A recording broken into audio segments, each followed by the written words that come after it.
I'm Shane Clifton. I'm Professor of Theology at Alphacrucis College. I'm Brooke Prentis, a Waka Waka woman, Aboriginal Christian leader, as well as a finance professional.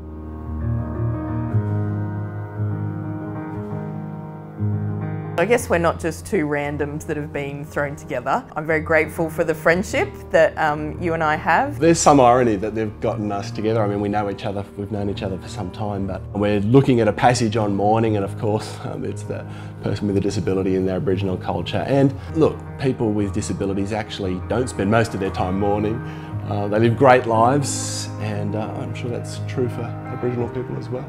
But hey, we've had reason to mourn. I'm interested, Brooke, what has Aboriginal culture got to teach all of us about the process and the nature of mourning and turning mourning into blessing? For us in Aboriginal culture, where mourning in Aboriginal culture, we call it sorry business. In Torres Strait Islander culture, it's called sad news. The reason that we come together at those times, it's an important part of the grieving process, because community is what helps to bring that comfort that then takes you further into community and into the next stage of life. Yeah, the beautiful phraseology, that sorry culture and sad news. You can translate this passage as happy are those who are sad. And so there is this wonderful paradox, or tension maybe, in this passage that I really like. Jesus, of course, is preaching a sermon to first century Jews with a lot of reason to mourn. These are people who've been taken over by a foreign power.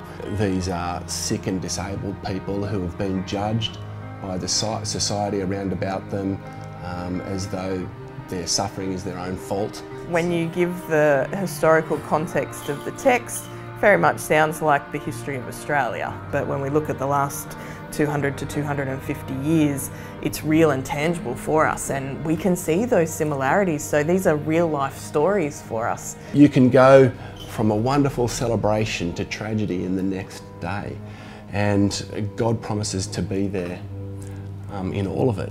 This is most obviously expressed in the cross, isn't it, which is the ultimate symbol. You know, the reality for many Aboriginal Christians is that the symbol of the cross is so important, and it's not just important for us personally, but important for our communities and for our nation, because it's just as you've described, it's at that foot of the cross we can lay down all of our griefs and burdens and wait for that expectant hope as well. I guess it's in the process of mourning and the presence of God at those times that we really discover the deeper things of life.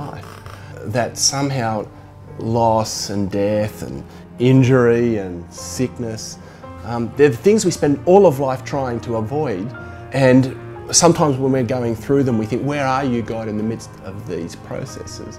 But what we discover when we get together, when the Spirit is present, that those actually turn out to be the time where life is at its, or can be, at its most deepest and beautiful. For me, it's reaching out to Jesus as the great healer and to God as the great comforter.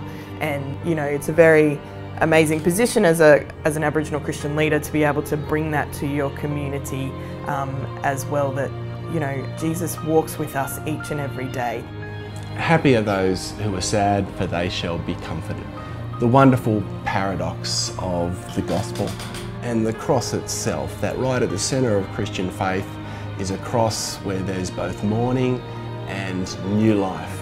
Blessed are those who have sorry business and sad news, for when we come together in community with God at our centre, we are comforted. And may the cross be a symbol of hope for our nation, where together as Aboriginal and non-Aboriginal peoples of many different cultures, we kneel together at the foot of the cross in mourning, in community and in celebration together, living the fullness of life.